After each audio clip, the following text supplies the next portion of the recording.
Hello, everyone. Thank you for joining us this afternoon for our webinar. My name is Dr. Tamara Nair, and I am a research fellow at the S. Rajaratnam School of International Studies, and I will be your moderator for this afternoon's session. The connection between the women, peace and security agenda and climate security lies in the recognition that both issues are interconnected and have significant implications for global stability and human security. So understanding the WPS framework, especially the 4 pillars of protection, prevention, participation, and the role of women in relief and recovery, go a long way to help us understand women's strengths and what they can bring to the table when we discuss issues of climate security. And unfortunately, it also highlights the many disadvantages that women face in the current or even future climate scenarios. Now, these are essential to know because in order to understand the magnitude and the urgency of this issue. To discuss the cross-cutting of the WPS agenda and climate security this afternoon, we have today 4 scholars who are very perfectly suited to speak on this topic from the perspective of their own research as well as within their own disciplinary expertise. So speakers, colleagues, I would like to welcome you on behalf of RSIS. We are very honored to have you here to speak to us this afternoon here in Singapore. I know it's morning in some places and thank you very much for taking the time to join us and share your thoughts. We look forward to hearing your presentations and to learning and also to learning from you today. Now, in the interest of not having me drone on and on, I'll get straight to it so we can start our discussion. I will now introduce our speakers. I will not be reading out their bios because that's available in the email invitations that we have sent out.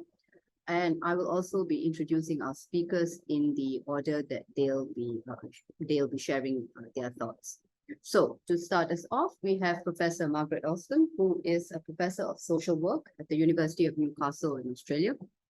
Following which we'll have Professor Helene Maisonneuve, who's a professor of economics at Le Havre Normandy University in France. Okay, right. And we then will have Associate Professor Sumita Basu, who is a professor of international relations from the South Asian University in New Delhi. And following Professor Basu, we have Ms. Marita Tuari'i, who is a senior research fellow at the Tupuna Vai Marama Cook Island Center for Research at Rarotonga. Just a quick reminder to our speakers, you each have 15 minutes to share your thoughts and ideas on the topic for today. And for the participants, please use the chat function for all your questions and comments.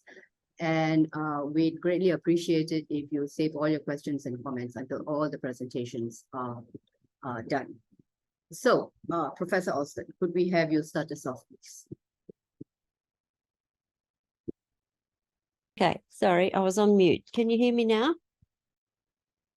Yes, Yeah? we can. Okay, Yes, thank you very much. Okay, and thank you very much for the invitation to speak to you today. It's actually evening here in Australia. And so we're spread out across the whole day, I believe.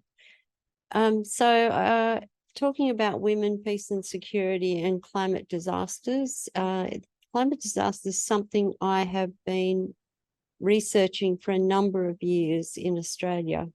And we've looked at droughts, we've looked at fires, we've looked at floods, and in all of those, we've looked at the gender impacts particularly on women and girls.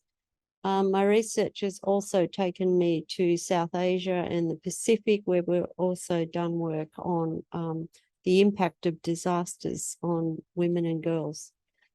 So what I'm presenting, we only have 15 minutes, so I won't be presenting great deal of detail today, but I did want to make a strong connection between the impact of disasters and gender.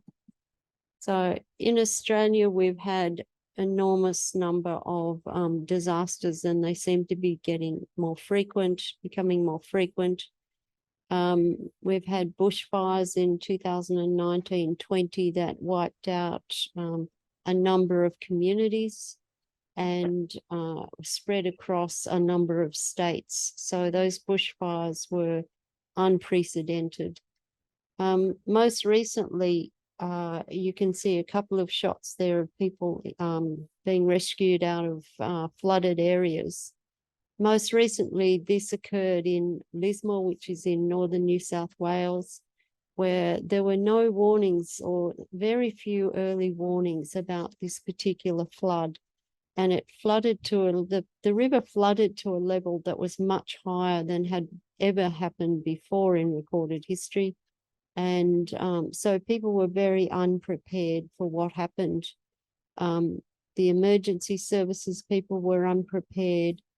People had not really been given an adequate warnings. And in the ensuing 24 hours, a lot of the rescues were done by citizens themselves, so people who were resident in the communities, because the government response was so poor.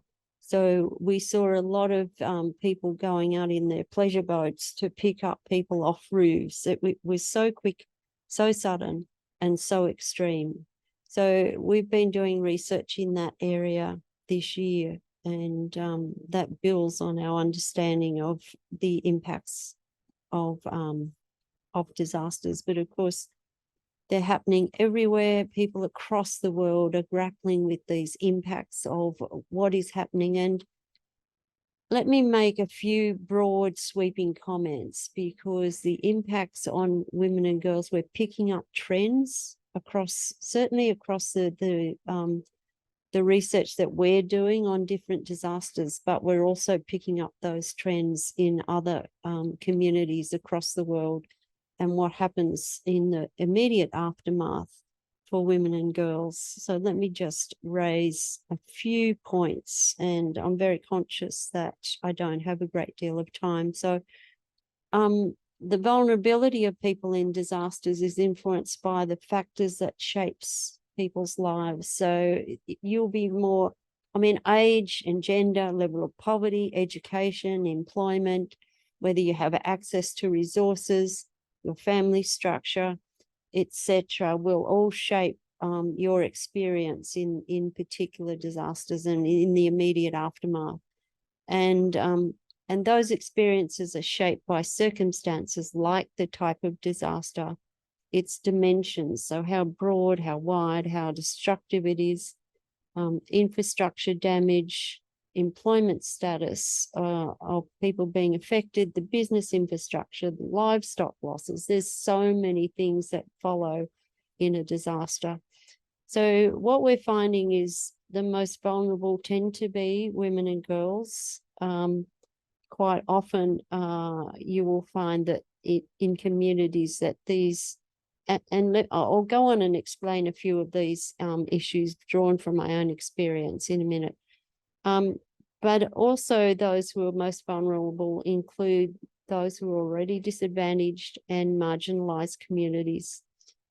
Climate refugees, people who have to escape their homes, older adults, and particularly older women. Certainly older women are very subject to heat stress in heat waves, because they don't necessarily have air conditioning. So you have all sorts of manner of impacts across different types of disasters, children and families and animals. So what happens in the aftermath? And I've just drawn out these few points that are that I want to raise today. What happens in the aftermath of disasters? And this is what we're seeing in our disaster work, is increased violence against women in the context of disaster, in the aftermath of disaster, and the vulnerability of women and children in those immediate post-disaster periods. Surprisingly, we're picking up the issue of danger in shelters that are set up for people to come to in the, when the disaster is happening. So shelters are usually set up quickly, and people come and they're basically given a spot on the floor or something like that. What we're picking up, and this is particularly evident in the Lismore floods, was the danger for women and children in those shelters. And you see a lot of, there's a lot of drinking goes on, drug taking, women and girls not able to separate. There were attacks, there, a whole lot of things were happening. And the police who were guarding during the day tended to go home at night. So there was all sorts of things happening, and people, in fact, escaped the shelters is how they talked about it. They escaped the shelters because it was less dangerous outside. And that's just something to be aware of if you're looking at disasters and setting up shelters and so forth, that they are adequately policed, that there is room set aside for women and children. And then, of course, in the aftermath of disasters is the loss of homes and people having nowhere to go, loss of jobs, and loss of material possessions, children not able to go to school. That happened in Lismore. The schools were closed because they were likewise victims of the floods, you know, and loss of infrastructure was a major outcome. Now, when you think about that, children not able to go to school, vulnerability of women, children, a lot of the women were unable to go back to their jobs because they had their children, and there was a whole lot of issues around that particular issue. So I guess what I'm trying to do is draw out some of the immediate gender impacts that you will find in a post-disaster situation that you need to be prepared for, that you need to do a lot more planning around in that post-disaster situation. The other thing, just to take the focus off the vulnerability for a minute, is that we're also finding, this has also happened in every disaster that we've looked at, that women will come together and create community services. You know, they'll set up a kitchen for people to have meals. They'll be looking after distribution centres, so they have the goods that, you know, giving clothes to people. And these tend to happen in a fairly unsystematic way. It just seems that this is a role that women take on. And we're arguing very strongly in Australia that there should be funding for these services that women that spring up in the aftermath of disaster, because usually there's a lot of time and effort involved, and it's a voluntary service. So again, it's a positive spin I wanted to leave you with, talking about the gender impacts and what happens in that immediate aftermath. Look, I'm happy. I think my 15 minutes is up, but I'm very happy to take questions if that's acceptable. You do have a bit more time, Margaret, if you want to extend. Oh, okay. Well, I'll just Sure. keep talking to this slide. So in terms of the gender trends and the peace and security issues, women's input into community, as I was just saying, providing the food, the shelters, the monitoring well-being of people, spreading information via social media. That was a particularly strong point that we found in the Lismore floods, that women mobilised social media. And Facebook, in fact, was set up. There were Facebook groups set up for the Lismore people by these women, and they were able to give updates, regular updates every 10, 15 minutes about how high the water was and where was safe for people to go. And they continued to do that right through the night, right through 2 or 3 days and beyond, to give people advice. And so this became a really strong point. And as I said, the women are really critical to that community reconstruction, and we should be aware of that. We should be able to finance to make sure that women are given the support that they need. So the take-home message is, yes, women and girls are vulnerable in disasters. Yes, that's a very strong point I'm making, but also they need to be recognised for their work. They need to be afforded safety and dignity. They need, in fact, to be part of first responder teams. I think the masculinisation of that space is fine and so forth, but I think women also need to be part of those first responder teams to support community. Community cohesion activities need to be recognised and funded. And this is integral to leadership activities and organisations. So my final point is disaster recovery is much more than putting out the fire. Thank you. Thank you very much, Margaret. You do have about 7 minutes more if you do want to have Right. few more comments. Yes. Okay, well, let me just go back. I didn't time it terribly well, did I? No, that's fine. It's fine. If you have a few more comments to make, you can go ahead and do that. Okay, well, what I haven't done is contrast different disasters. So what we found in the drought, for example, which was a major disaster in Australia in the early 2000s. And it went on for a period of about 9 years where people were, where it was absolutely impossible to grow crops. The land was dying and so forth. And again, in those circumstances, there were a lot of consequences of that particular drought that affected women and girls and affected everybody, obviously, but for women and girls, there was a need for women to go off and get employment.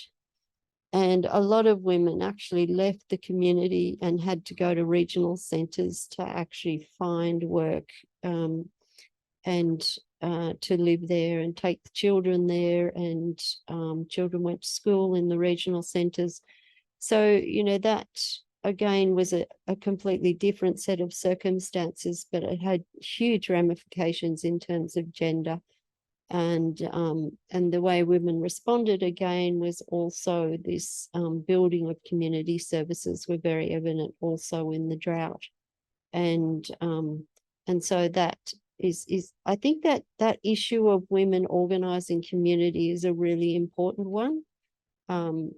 Yes, we need to focus on the issue of violence against women and girls as an absolute screaming issue that we need to address. We also need to look under and see the community activism of women, and it can be unlikely women. It can be women who wouldn't normally be doing something like that, but they will mobilise, and it seems to be a fairly it's such a common issue. And if anyone wants to see some videos around that, there's a site on the internet called the Firefoxes, and this was a group of women who established support for women following the bushfires in Victoria. So again, you know, you can see this in action. If you look at that video, you can see what I'm trying to say is how women can mobilise and support communities, support their families, support each other. And I think that's a really important insight to have. Finally, I would say that the way that the disaster response has been really heavily criticised in Australia, particularly in response to the floods, because the government response was so inept. So that needs to be assessed, and we need to ensure that immediate response is documented and follows through. But what happened without early warnings was just the government failed to come to the party, as it were. And so there's been a huge inquiry about that. But again, we need to be ultra prepared, and that includes government, how government's going to respond. And that's why I think we need women in that first responder group. So thank you very much.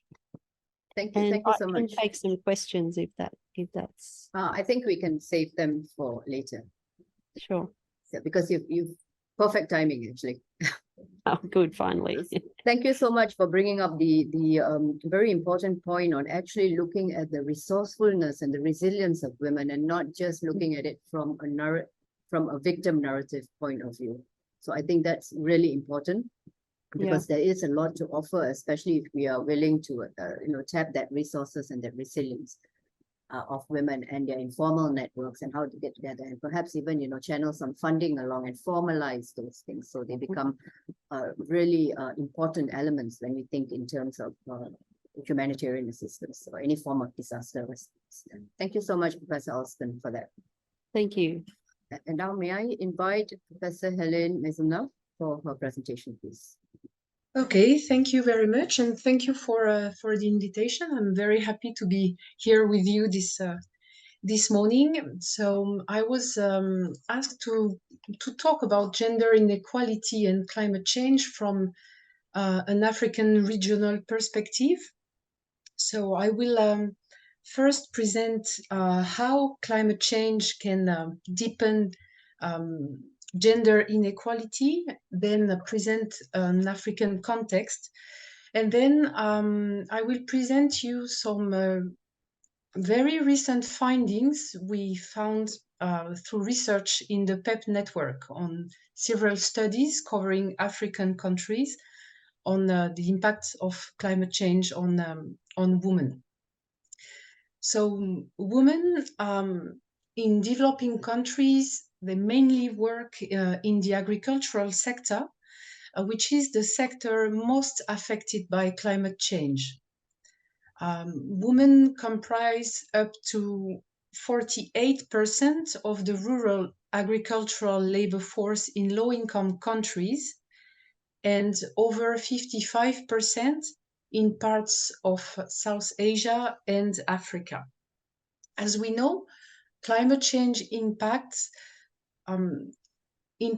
agricultural yields, and this impact reduce agricultural production that will have many impacts on women. First, they will have less food to provide for their families, and at the national level, this impact on the yields may threaten the country's food security. When farmers face a decrease in production, this also leads to a reduction in agricultural income. Compared to men, women are more involved in seasonal activities and receive lower wages. So working mainly in agriculture that is highly affected by climate change exposes women to income losses. So this will further increase women's vulnerability and poverty. Despite their important contribution to the agricultural sector, women have less access than men to productive resources such as assets, fertilizers, education, financial services, or technologies. As they have less access to financial services and credits, they have less capacity to cope with the effects of climate change. In many countries, and actually in all countries, women are usually responsible for domestic tasks such as childcare, water, and firewood collection for the household. So these unpaid activities reduce the amount of time women can allocate to get a paid activity. And here again, climate change will have impact on women because after repeated droughts, water, for instance, may become scarce, and therefore the distance and collection time will increase. Consequently, women's available time for paid work will reduce, and gender gaps in paid and unpaid work will widen to women's disadvantage. Climate change has as well indirect impacts on children's education, and these effects are likely to last even longer than the direct effects. So for instance, as a result of flooding, we can expect a reduction in household income, and therefore the ability to pay school-related costs may be reduced, and the decision to send the child to school may be questioned. In the same way, with a decrease of income, there might be a reduction in the quantity, the quality, and the diversity of food served to children, which in the long run affects children's learning abilities. As we mentioned earlier, climate change will increase domestic burdens, and therefore, by increasing the time for collecting water or firewood, this will leave less time for kids to learn because they will have to help their mom. And this we know it's very likely that it will be to the expense of girls. So in sum, climate change not only threatens progress on gender equality by the impact on women, but also progress made on access to education for girls. Thus, the next generation of women will remain poor and vulnerable as girls will not get enough education and will be less likely to find a paid job later as adults. So this may reinforce the current segmentation on the labor market and reduce paid employment opportunities for women in the long run. Future worsening climate impacts can disimprove the situation of women, children, and girls with respect to education and can result in a spiral effect in the long run. If we have a look at the African context, we can see that what I've just mentioned is still relevant. In Africa, most of the women as well work in the agricultural sector. They mainly work in subsistence farming. And when they don't work in the agricultural sector, they are more likely to work in the informal sector, in low-paid and vulnerable employment. If you take a rich country like South Africa, actually a lot of women are working in a very narrow range of sectors. So they mainly work in the service sectors, but in a very narrow range. And this as well is contributing to making them more vulnerable when the shock arises, for instance. So the fact that women on the labor market receive systematically lower income than men contributes to gender inequality. And one of the main drivers of gender inequality in Africa is the unequal land rights. Actually, gender inequality exists in the whole continent, but there are some differences. You will find very high level of inequality in the Sahelian countries, while the level of inequality is a bit lower in the Southern African countries. As we mentioned before, climate change has impacts on agricultural production and has of course, impact on food insecurity for the countries. And this food insecurity leads to displacement of people, migration. And here as well, for migration, we can find that the rural to urban areas is more often by men than by women, mainly because of constraints or mobility constraints for women.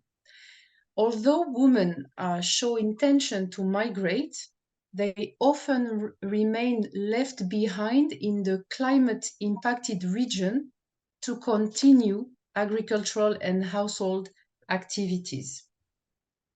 Finally, I would mention that in most African countries, given the repeated crises that happen like COVID-19 or the recent Ukrainian war, most of the government have very limited fiscal space and therefore cannot do not have the capacities to launch policies for in order to help for climate change disasters.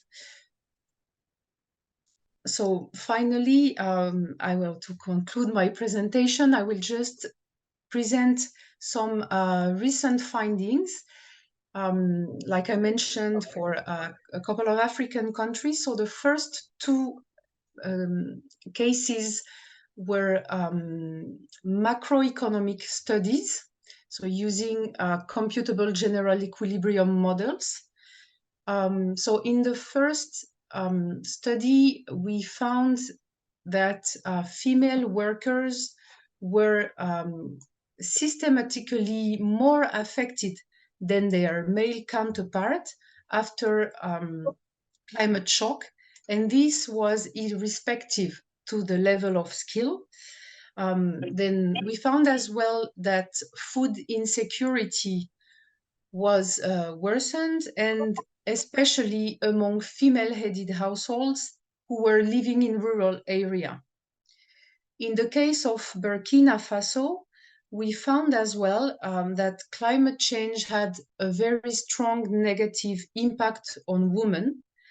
And this we could find on the agricultural sectors, but as well on non-agricultural sectors, because in Burkina Faso, women who are not working on agricultural sectors are working on sectors that are directly linked to the agricultural sector, like the catering sector, for instance.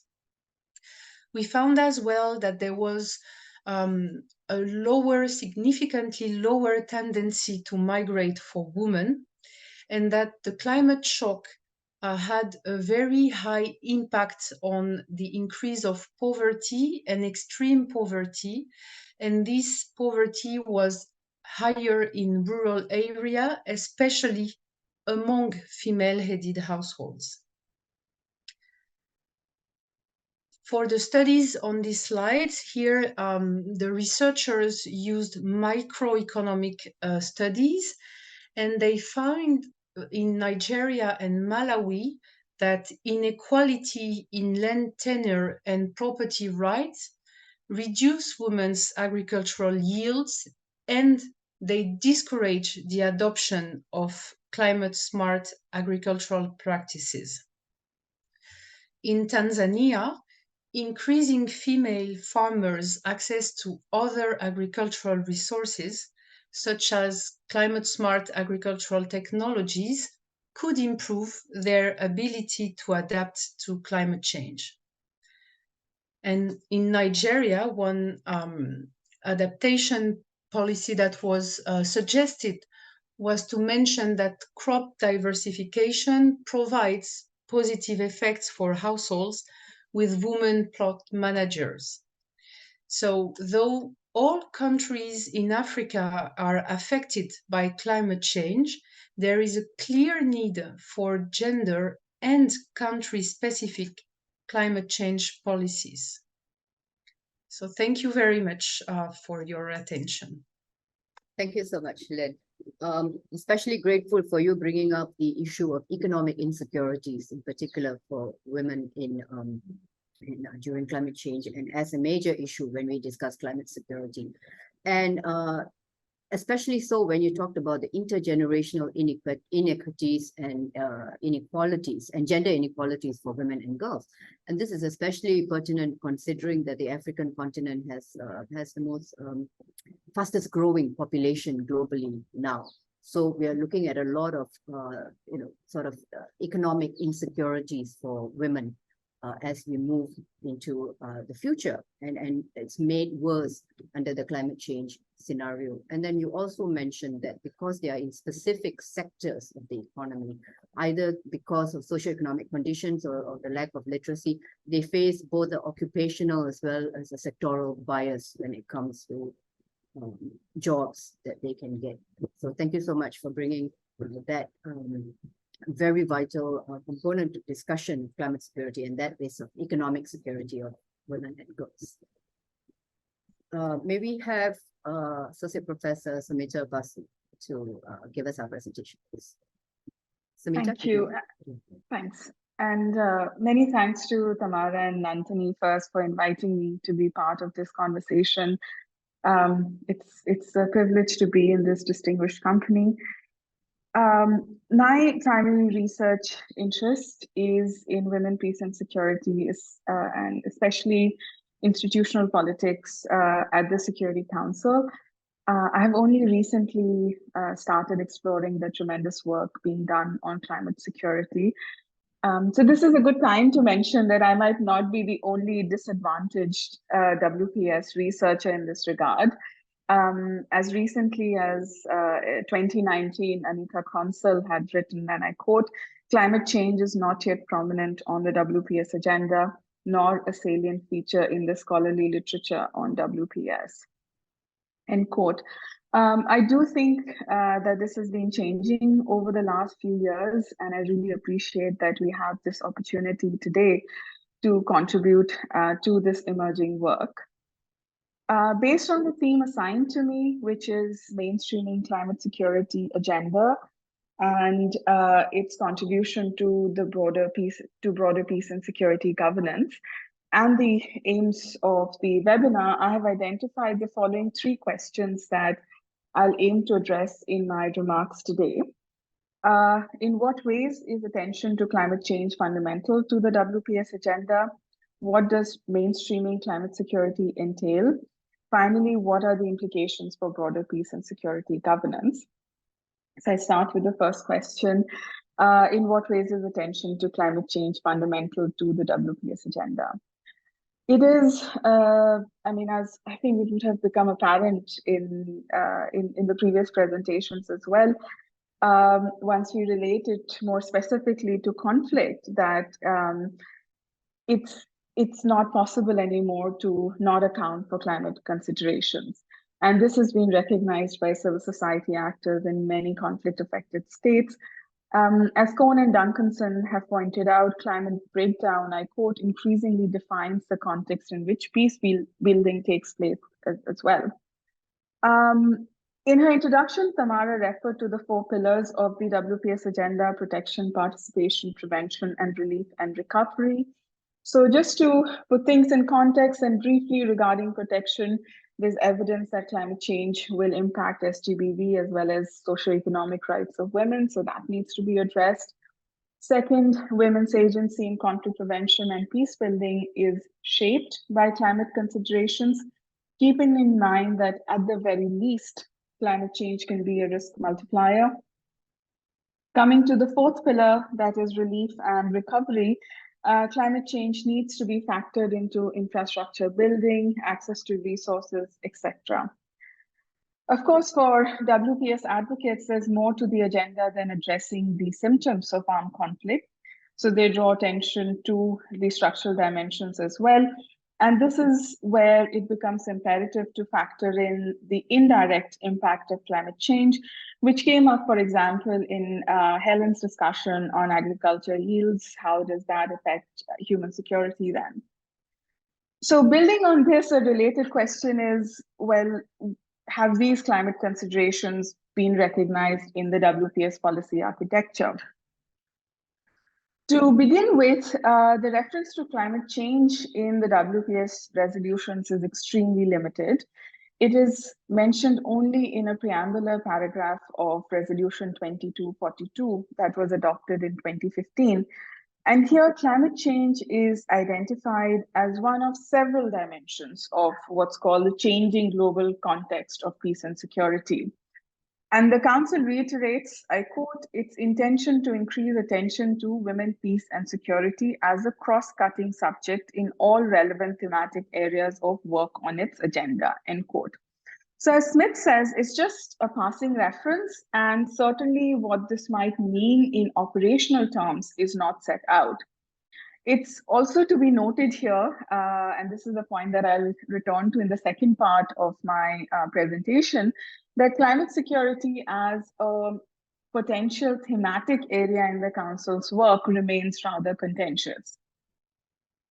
Climate change is, however, mentioned in regional and national action plans, the WPS action plans.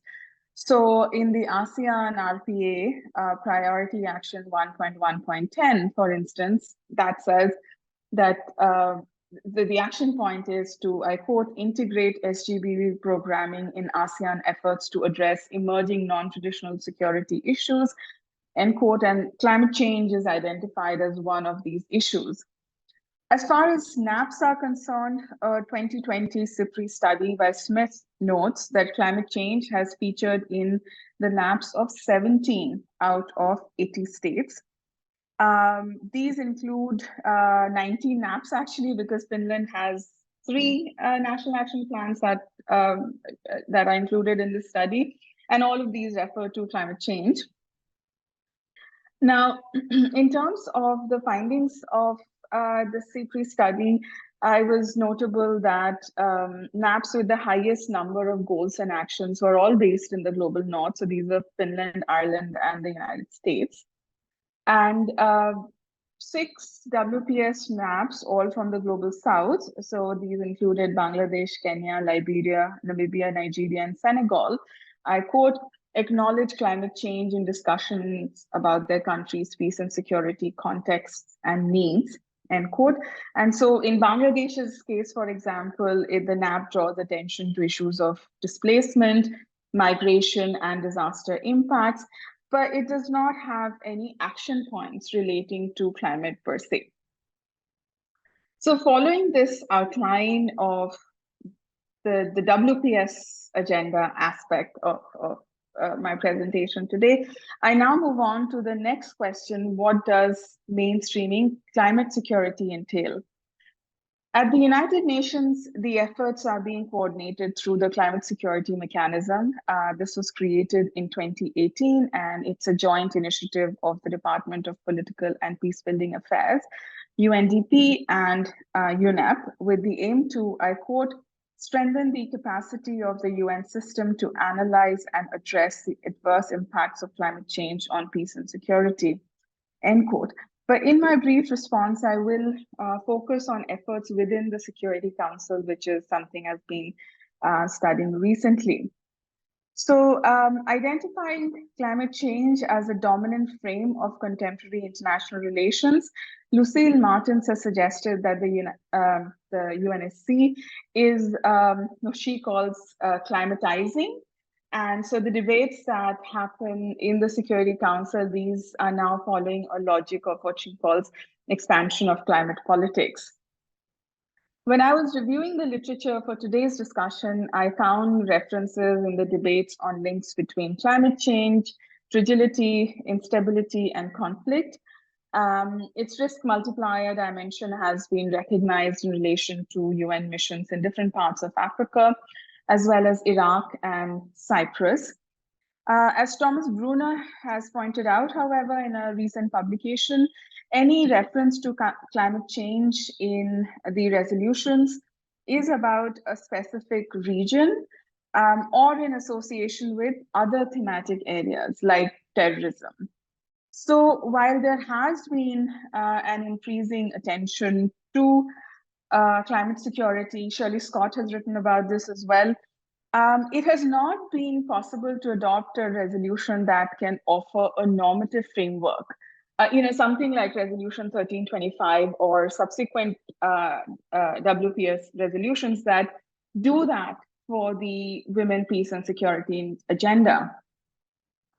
There was a pretty substantive attempt made in 2021. There was a draft resolution on security in the context of climate change that was tabled by Niger and Ireland.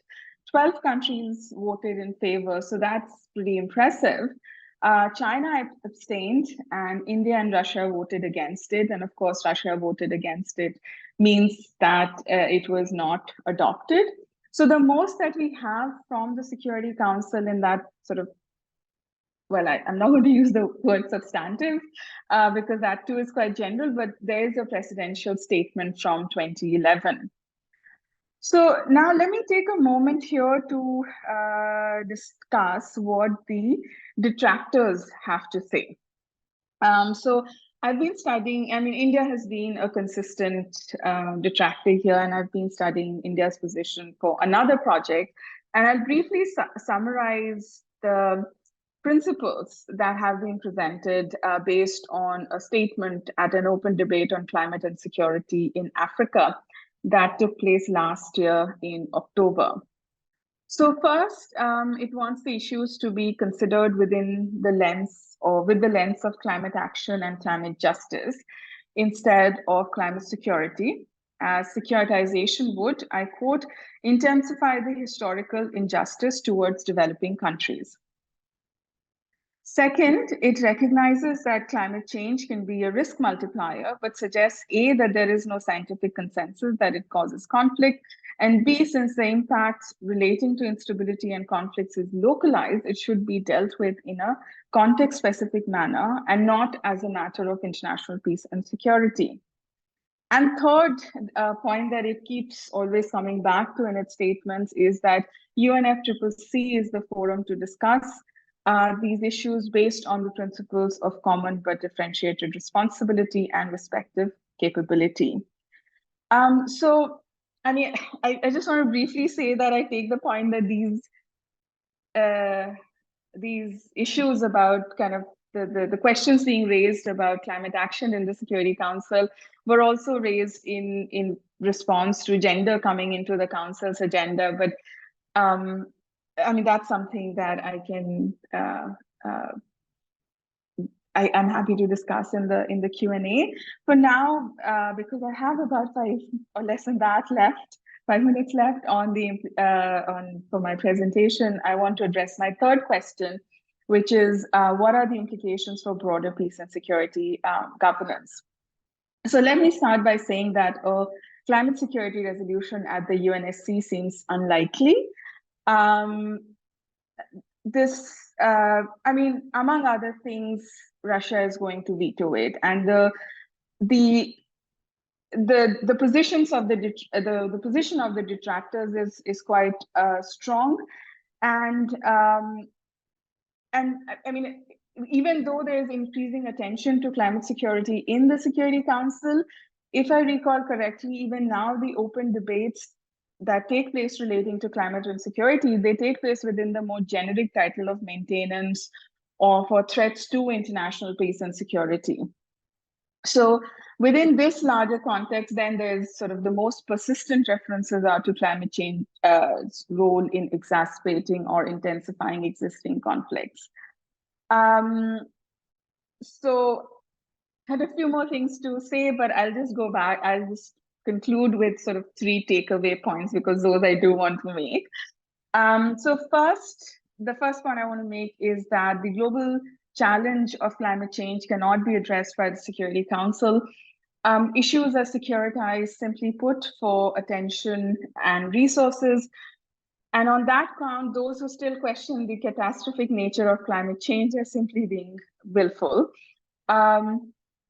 So unlike the WPS resolutions, which actually did bring attention to the gender dimension of peace and security at the international level, a climate security resolution is perhaps not required.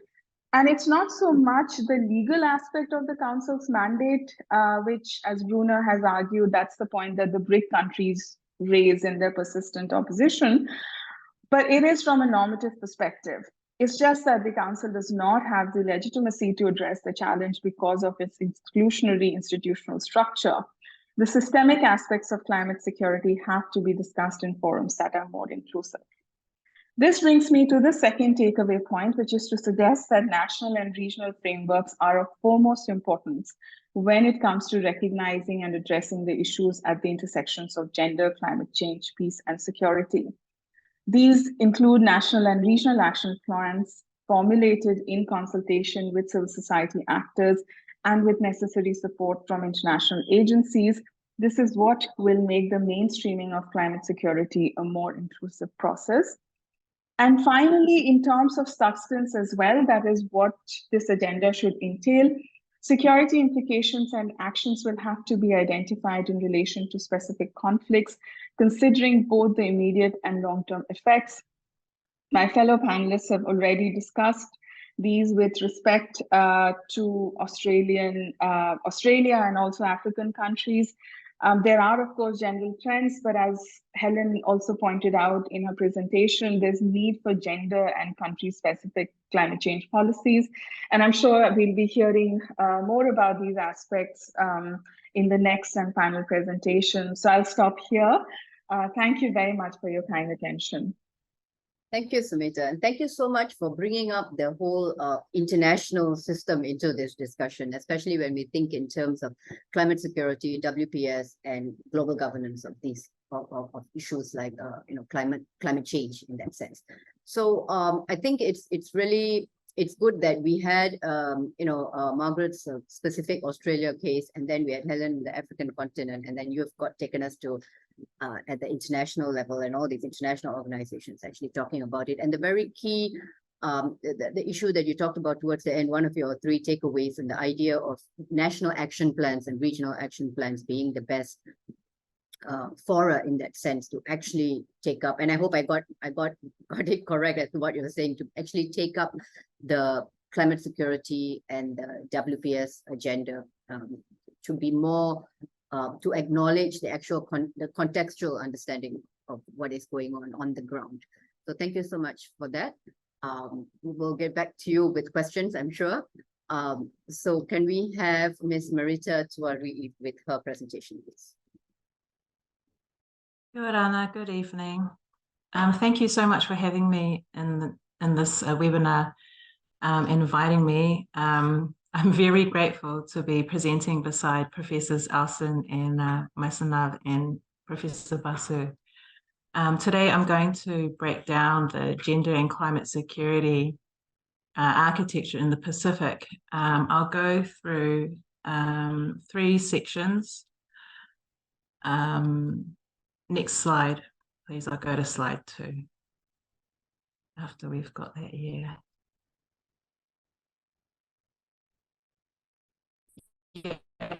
So regional framework, the dynamic security implementation challenges to these, and I will look at the country case, or Cook Islands. That's the only country that I know the most about, so I'll deal with that one. Next slide, please.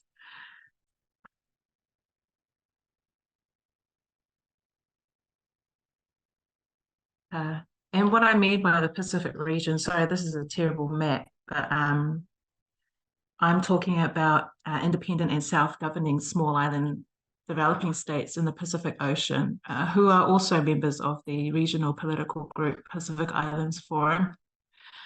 These countries span from Palau up there in the Northwest Pacific to French Polynesia in the east.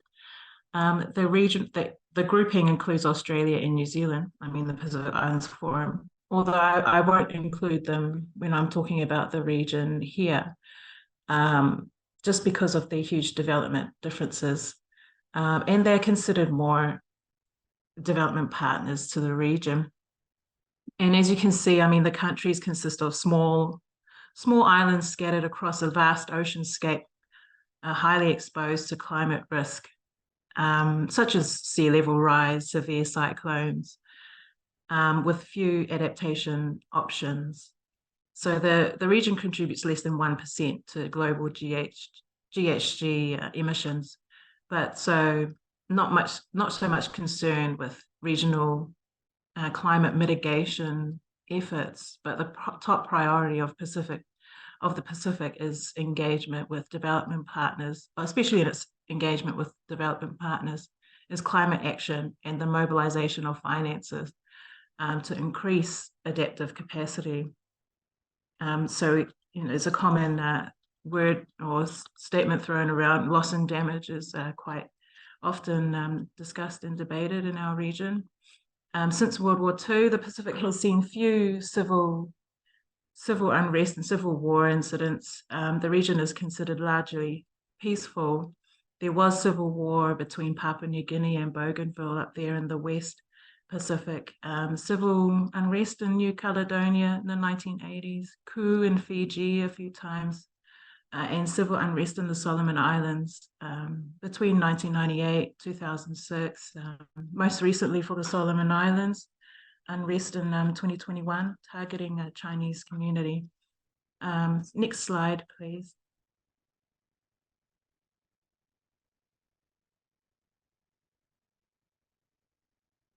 Yeah, so therefore security risks for the region really relate to human security, economic insecurity, gender-based violence, and as mentioned, of course, climate change being an important one. High-level discussion for the region, policy development and planning on the link between climate change and security is quite robust. I mean, it's at our front door, so things like the Regional Action Plan on Women, Peace and Security 2012-2015, pushed by the Pacific Islands Forum and the UN, recognizes climate change as a threat to security and instability in the region, and the role women have in addressing this threat. In the last 5 years, countries that have experienced civil unrest and civil war have developed national women, peace and security plans, action plans. Solomon Islands, Autonomous Region of Bougainville, and Papua New Guinea. Next slide, please.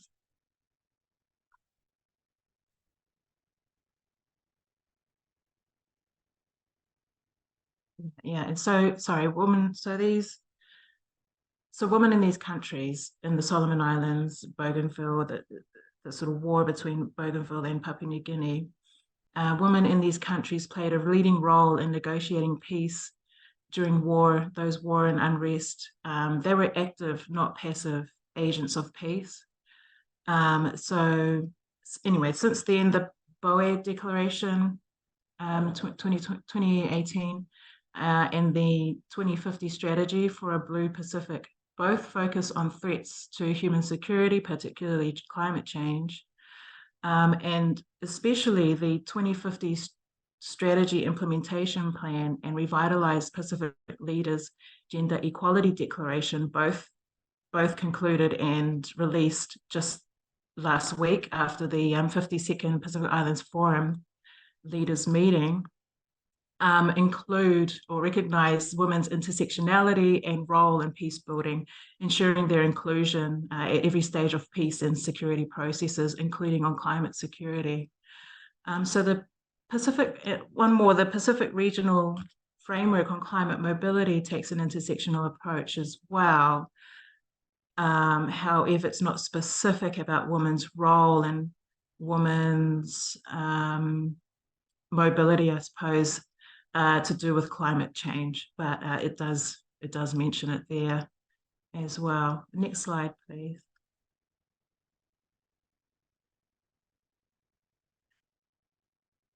Yeah, so at the highest political levels, the Pacific region is achieving gender mainstreaming and climate security. However, implementation does face a few barriers.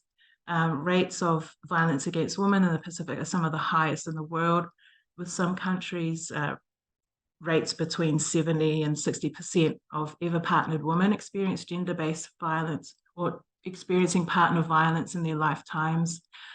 So women at the community level who are on the front lines of climate change and active agents in peace building, if they cannot live day to day in safety and security, this is a major issue for the region. The proportion of women parliamentarians is also extremely low, some of the lowest in the world. Countries in the Pacific, a lot of countries, quite a few countries in the Pacific Islands Forum itself are having rates hovering below 10% of women in parliament. As with everywhere else, funding programs that have anything to do with gender or women's rights is difficult, and continuing implementation is difficult. For example, the regional action plan on WPS was not renewed. So that ended in 2015 and it has not been renewed. Political leadership is male dominated, and so is leadership in the security architecture.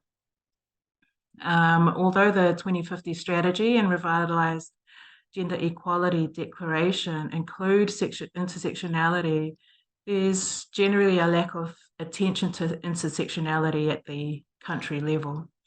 And then also needs to be more baseline research on the link between climate change and conflict in the region, considering some areas are still sort of insecure or could flare up. There's research currently being undertaken on climate mobility, particular case studies I know going on in the Cook Islands.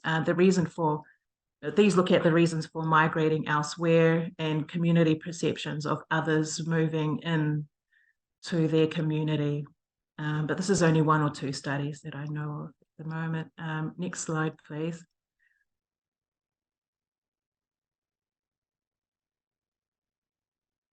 So the Cook Islands is in the southeast of the Pacific. The main island of Rarotonga is the political and economic center of the country. The total resident population of the Cook Islands is about 14,000 people, spread across 12 of 15 islands. I mean, it's very small. The total landmass, if we combine all the islands, is about 1/6 the size of London City. However, our exclusive economic zone is the size of the country of Mexico. So huge, large ocean state.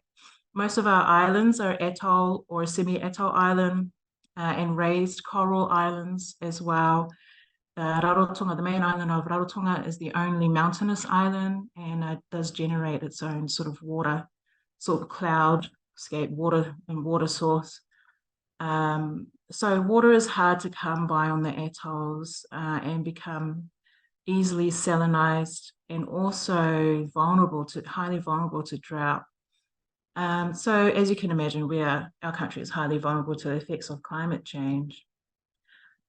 Research at our centre conducted on Rarotonga revealed that women were slightly more affected by recent weather hazards than men.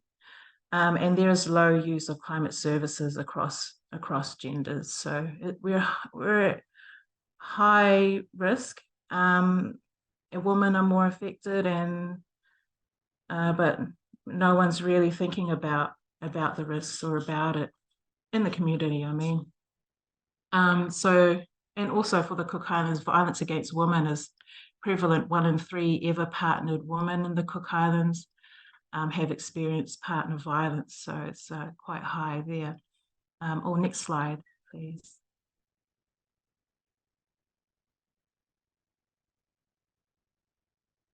The last large conflict the Cook Islands contributed to was World War II. Since then, Cook Islanders have also contributed to or sent personnel to the Regional Assistance Mission to Solomon Islands, or RAMSI, during their tensions there, or after their tensions there. Most of them who were sent over were men, male police officers. Otherwise, Cook Islands security policy is focused on human security. So the second Joint National Action Plan, or JNAP, recognises women being on the front lines of climate change and includes their participation in responses to climate emergency and early warning systems and as sources of traditional knowledge for adaptation. However, this plan was never budgeted and the lead agencies kept passing responsibility of it to each other. A steering committee was never established and it has not been renewed, just set aside. It's a beautiful policy, but just put aside. The Cook Islands National Security Policy prioritizes climate security.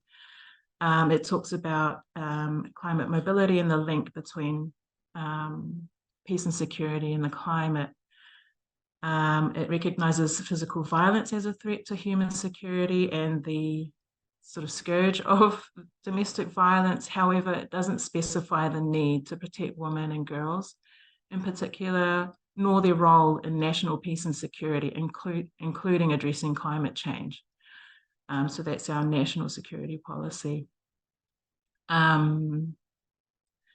So in the implementation or the actions of government or budgetary commitment, the Cook Islands government had reduced or demoted our Gender and Development Division in our Ministry of Internal Affairs, who were doing a lot of work on women, peace and security, and women and climate change. Now it is a single person, a single position under a larger division responsible for all social issues, including disability, youth. So budget has to share with a whole lot of social issues rather than it, it used to be just its own division. Now it's demoted. Emergency and disaster management governance leadership or governance here is predominantly male. Our emergency management on our main island of Rarotonga is decentralized, which is good in a way. We have village, what we call puna, or emergency coordination teams that are made up of traditional and community leaders, seconded public service workers and volunteers. And these are where these puna or village coordination teams are where Cook Islands women are in the front line response to climate crisis. They're in the villages at the community level, giving their time voluntarily. And government has talked about formal recognition of puna system. But yeah, we'll see how that goes. So women make up a large number of personnel in these community puna, but at the higher levels, it's male dominated. In addressing violence against women, the government created a budget line to provide stable funding for one of our longest running women's support centres. So that was just last year or just this year's budget round. So it's been a long time coming. That centre was created early 90s, 1992 or something like that. So yes, some actions, but small steps. However, the regional sort of framework for gender and climate security is quite robust. So in concluding, I mean, gender and climate, like I just said, gender and climate security is prevalent in the discussion at the highest levels of the region. However, at the country level, there is much more work left to do to mainstream gender and climate security. Yeah, so I'll just stop there. Thank you very much. I might have some time left, I'm not sure, but I think I'll stop there. No, perfect timing. Okay. Yeah, spot on the 15-minute mark. Perfect, cool. Thank you, Marita. And some of the problems that you have mentioned is pretty much, I mean, the Pacific Islands are one of the most vulnerable parts of the world when it comes to climate change. And then there's also not enough discussion globally in terms of climate change and the impact on people when we speak of Pacific Islands. And what some of the points that you brought up, the reduced number of women parliamentarians, the funding program, not enough money being channeled into any kind of programs that deal with gender or women, or even the lack of intersectional research, or the idea of intersectionality, or even the very, very basic baseline data that you don't have. And all this is, it really needs to, it puts things, we need to get this sorted out before we can even sort of attempt to start doing anything towards, looking at WPS and climate security. But then there are some good things also that you've mentioned, especially like the fact that you talked about traditional knowledge and women as holders of this knowledge. And also, some form of recognition at village and community systems, if not, taken off, at least, at the table and at least being discussed. And we'll have to see how that goes in the future. So thank you so much for your presentation. we do have a number of questions. Let's take the first one. It's for Margaret, Professor Austin. We have the first question for you. Let me see. So the question says your fieldwork regarding the population displacement in Lismore is detailed and insightful. However, the participant wants to ask you to sort of venture some hypotheses as to why violence against women increased in and around the temporary relief camps. Was it mostly men who practiced this violence, and why did they do this? Is it attributable to the psychology of displacement from homes, families, or were there instances of violence by women against women, or even violent rescuers against women? And this sort of analysis is sort of useful for people who look at human security at the grassroots level. So, Margaret, could you take that question, please? Yes, certainly. So obviously we haven't done research to fine tune this, but what we do know is it was violence of men against women, and there were instances, for example, of men who women have take out violence orders against men when they're in a situation, and that might be when their marriage is breaking down. So this prevents the man from coming close to the woman. Now, in a shelter situation, there was no authorities that were able to police that, and so you had men who were under ABOs, you know, being in the same room, as it were, or as the women that has been targeting. So there was a lot of that sort of circumstance, and there's no official figures, but the police were at the shelters from early in the morning, but they knocked off about 9 o'clock at night, and then there was no policing going on during the night, for example. So very poorly organized around this issue. And I guess when people are escaping the floods, for example, then they were very keen to get to somewhere where they were safe. But these other issues then arise. So we need to be quite clear about how we establish shelters and how we police them and how we support women who are experiencing violence. Thank you, Margaret. There is a question for Helen. The instance of there being inequalities in land tenure and property rights in Nigeria and Malawi is interesting. Could these not be addressed through legislative enhancements and or advocated through regional intergovernmental platforms? And are there core issues present in the two states that have complicated the efforts? Okay, thank you for the question. First, I will just mention that I'm not the one who did the studies on these two cases, so I can only tell you what I think and not necessarily what the authors would answer.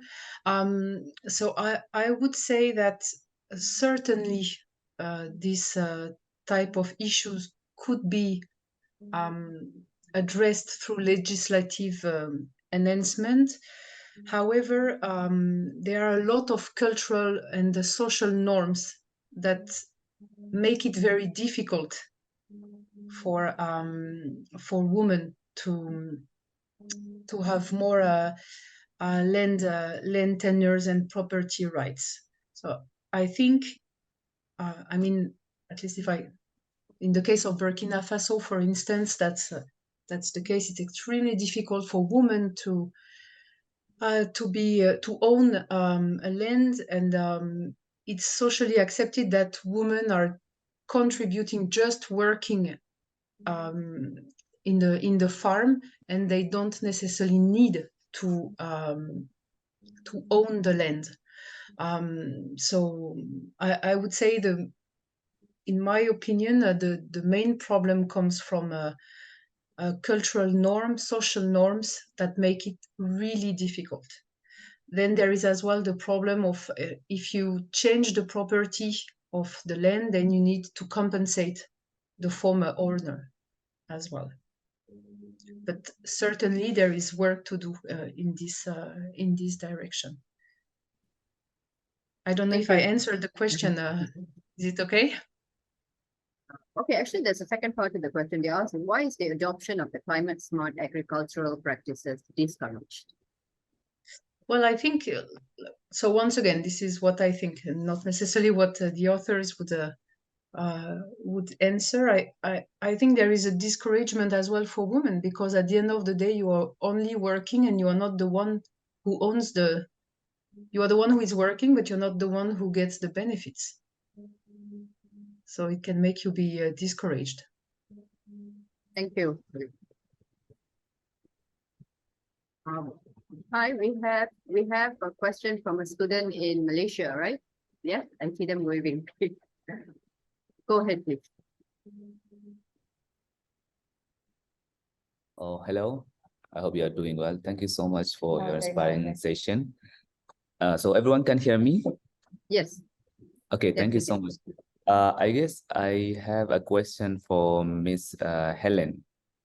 She presented about Africa. Okay, so you mentioned some about some information about the informal employment for women. So I want to ask how formal employment addresses gender challenges in relation to climate change, because in some of the African countries, we know that the majority who are working in the farms are men. In some of the like Sudan, for example, and it's quite challenging to organize something for them so the employment would be more formal. And I guess this one, it has something to do with the leaders and government. So what things that could be done there to make it more formal, so people can get like standard wages, so they can start up with that can cater their needs in their daily lives, and with other stuff, so they can manage to, how would I say, to manage to survive in their lives. I hope my question was clear. Yeah, and it's an excellent question. Actually, it's a very important.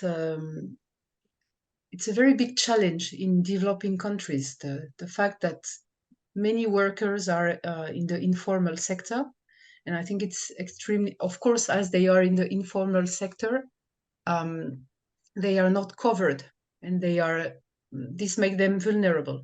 So here again, I think to make to increase the formality of the contracts and to help reducing the vulnerability of employment, then there must be a government action. But once again, this is it's a real challenge for all developing countries, and especially in Africa, where a lot of the population is working in the informal sector.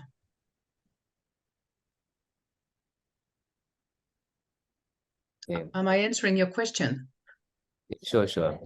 Thank you so much. And I guess it has something to do also with some cultural norms, as you mentioned earlier before. And because it's quite hard for us to see that since the independence 1956 till now, that we couldn't witness any development such as other countries like Malaysia, which got independence 2 years later. Thank you so much for the answer. Thank you. Thank you both. I have a question for Marita, but and I have a question for you, Sumita, and it has to do with WPS. So I'll give you my question, and then I will read out the question for Marita. So this is from me to you, Sumita. The WPS framework provides a nuanced and much needed framework for analysis in climate security, and I think there's no one who will disagree with that, because we need to have a more nuanced sort of framework for analysis. But my question then is, how can something that is provenanced in conflict be used without turning the narrative into a victim perpetrator or a winners losers kind of narrative?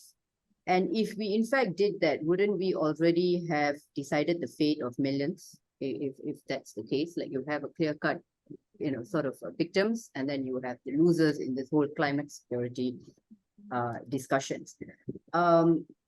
And I think a lot of it has to do with, whether it's a global North nation, so going in with this whole savior, protector kind of, attitude in that sense. When in fact, climate security, and I use the term security very broadly, is actually something that's more rooted in human security issues. So, when we think in terms of WPS, which is provenance and conflict, although it is rooted in human security as well, but not necessarily discussed in that way. And then we use it to sort of intersect with climate security, which is very much a human security issue, if you think about it, in terms of human insecurities it creates. Would it then be a good framework when it comes to addressing the issues of women and girls under a new climate scenario? So that's my question for you. And now I'll just read out a question to Marita. Okay, so Marita, you spoke about the Pune system becoming formalized and said, let's see, what are the challenges about around formalizing this system? So Sumita, can we hear from you first, and then next from you, Marita? Sure. I'm conscious of time, so I will be brief. As you know, the original drafters and advocates of women, peace, and security, they were very aware of, not wanting to focus just on physical violence or conflicts, but very aware of the systemic aspects and wanted it to be focused on conflict prevention. But that's not the trajectory that the WPS agenda has taken, and there's been a lot of concern regarding that. So that's one, and I think that's part of what, looking at that trajectory is part of my assertion today also, that the Security Council is not the best place to talk about climate security. Relatedly, however, in fact, especially the work done in Southeast Asia, it's really fascinating how WPS has been interpreted and really used to consider so many issues that relate to women's security, digital aspects, disasters, climate change, and so forth. So health security as well. So in that sense, I think those who are considering it in relation to these issues, they have a much broader understanding, and they're looking at it from a human security perspective and not from the militarized perspective that we hear from the Security Council. So I would say there's hope yet in using WPS in a very constructive manner to think about climate change. Also because it would be, I think we have to consider it, and this is something that detractors in the Security Council recognize as well, that the role of climate change as a risk multiplier, even within the narrow aspect of armed conflicts. Thank you, Sumita. Thank you. Marita, do you want to take the question, please? Yes, thank you so much for the question. So the Pune system at the moment is completely voluntary, and its budget is gained through fundraising mainly. It has support from Red Cross, who deliver goods and some services. However, for it to become formalized, a budget outside of a government supplied budget outside of emergencies and reaction to disaster and disaster recovery would have to be, it would have to happen. There would have to be a budget line. Those that are in the key decision-making roles would have to decide that funding the Pune system outside of emergency is worthwhile. And at the moment, those key decision makers are all male.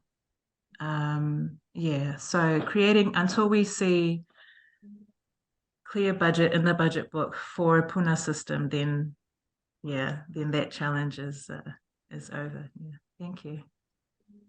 Thank you, Marita. We have a couple of questions. It's actually meant for the whole panel, but I'll take the specific ones first, and then we'll end off with the comments from each of you questions. So Okay, this one is for you, Sumita. So, you mentioned India being a detractor with regard to the securitization of climate change. So can I ask, is there an institutional acknowledgement of the specific challenges faced by women as a result of climate change? That's one. And is the WPS agenda then being drawn upon? Thank you, Nandini and Tamara. There is an acknowledgement of challenges faced by women, as well as the agency in climate politics. And again, I'm restricting myself to the Security Council because that's what I have studied. But in the statements that I've read thus far, I did not find references to the WPS agenda. So I'm not sure if those connections have been made yet. Thank you. Thank you, Smita. Margaret, this is one for you. Hmm. You mentioned the importance of online platforms to share information. What role, if any, did misinformation play? Does your research cover this angle? I can't really comment on that because I wasn't made aware of, any information that was shared that was wrong. So it was reliant on volunteers who were seeking information, pulling together information from a wide variety of sources. So there could well have been some misinformation, but it certainly wasn't mentioned to us.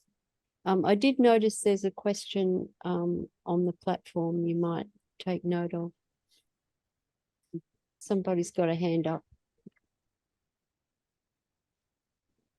We've got a whole series of questions. I'm trying to get to everyone. Oh, okay, sorry. Okay, let me just do this for for Marita. This is for you. The formal recognition of the Pune system is great news. What is the level of influence of Pune in emergency disaster management and coordination and public policy work?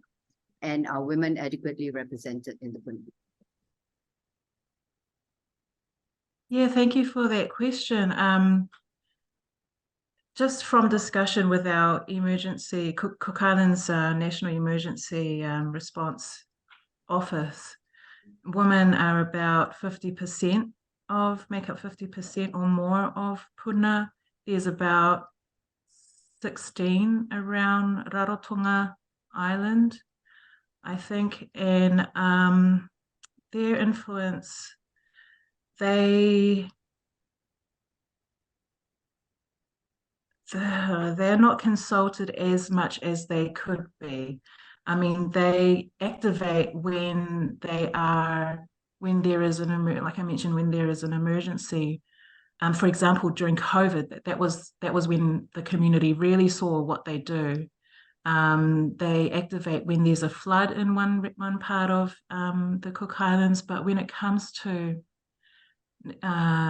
consultation, especially the consultation on our national policy on emergency management, the Puna weren't deeply consulted, and I don't think, even if they were, it was only a few of them, maybe in the main centres of Rarotonga where most people live, around the sort of township area might have been consulted. But yeah, during the COVID crisis, that's when Puna, when the sort of whole community of Rarotonga became aware of what the Puna system is and what it does, and did more formalize it to a little more of a degree. So we still have nurses who operate out of Puna in non-emergency times.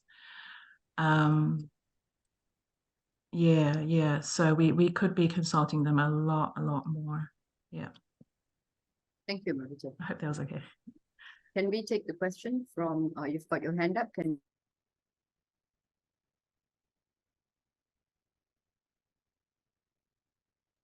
sorry, from Aisa's, yeah, go ahead, please.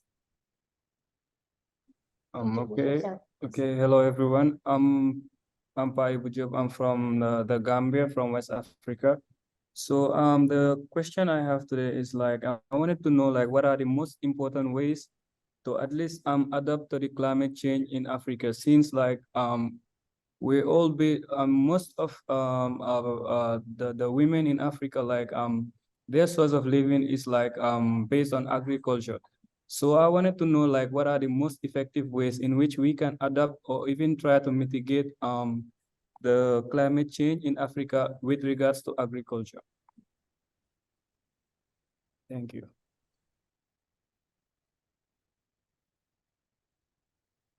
I guess the question is for me. Yes, I think it is. Okay, well, you know, I wrote in the conclusion, thank you for your question.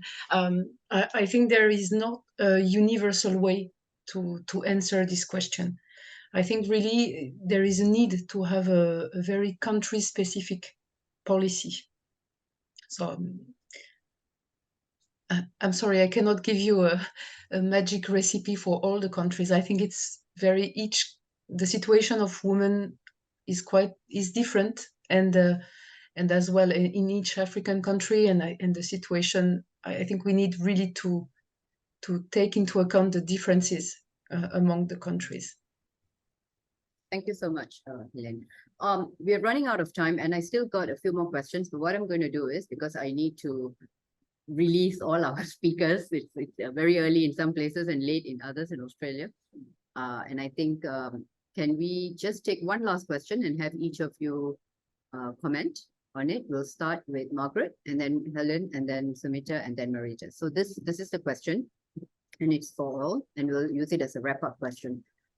We often talk about locally led systems and localization, etc. What does a people-led or locally led system look like? Are people at the center of these systems, or are they more often terms used by organizations to engage local communities for feedback? So Margaret, can we start with you? What a complex question. I'd say yes and yes. So I think there are attempts by governments to sort out, to use community groups, existing community groups. But my premise and my experience from looking at a number of disasters is that they tend to spring up in situ, as it were. So it might be, social workers who are working in the community, or it might be just women who are in the community who see a need and come together. It's very difficult to say that. Yeah, I think it's an unplanned situation. And I think it's really interesting to see across a number of disasters that this happens. Do you see my point? So it's something that we therefore should plan for, that there are going to be women who are wanting to come together to support the community. So therefore, should we not have a funding source somewhere that allows this to happen in a more civilized way, so that women aren't disadvantaged by giving all of this time and energy? I'm not quite sure I'm making my point clear enough, but there's a real need to harness what is a natural process that seems to be occurring in that context. Thank you, Margaret. And you are making your point very clearly. No worries. Thank you. Helen, what are your comments? What are your comments on? Well, I have to admit that I'm not extremely familiar with this locally led system and organization. I'm more, I think, as you noticed already, I'm more a macroeconomist. So it's I'm not sure I can really bring something to this question. I do think it's very important to rely on community, and the solution should come from the local. Though I'm a macroeconomist, I'm very confident to say this. Thank you. Helen. Sumita, your thoughts, please. Thank you. So in Women, Peace and Security, one of the key aspects has been also to recognize the work that women already do in peace building efforts. So one aspect of localization would be to actually recognize the work that's being done and support that work. At the same time, research also suggests that there are, of course, power asymmetries in the local as well. And so then when we speak of communities to keep kind of intersectionality in mind. Some women do not necessarily represent all women. And also to, and to not romanticize the local aspects, because in some cases that might work against the interests of the marginalized sections. So that said, definitely, the answers to peace, security, and presumably climate change as well do lie in the people who are experiencing it most intensely. Thank you. Thank you, Sumita. Marita? Yes, thank you for that question. It takes me back to the Puna system that I mentioned. That system is it's actually very old. It's a traditional system. Puna itself means source of water. And it is, although it is quite Rarotonga centric, so it's based on the island of Rarotonga, we don't see the similar systems so much in our outer islands where the need is the most. So the work that the Puna system does is has been seen to be very effective, especially when we saw with COVID. But there tends to be an over-reliance on community and community groups as agents for change, especially when it's about gender equality and equity. So yeah, change needs to happen at the highest levels in leadership that decide budgets. Can't always rely on women's groups and community to make that change, especially when a lot of their work is voluntary. So thank you. Thank you, Marita. I must end now because we do have more questions, but unfortunately we don't have time to take all of them. Thank you so much, Margaret, Helen, Marita, Sumita, for spending time this afternoon, this morning, this evening, sharing your thoughts with us. We've learned so much. We are really very privileged to have you here with us in this webinar. And thank you to all the participants for your questions, for your interest, and have a pleasant evening, pleasant day.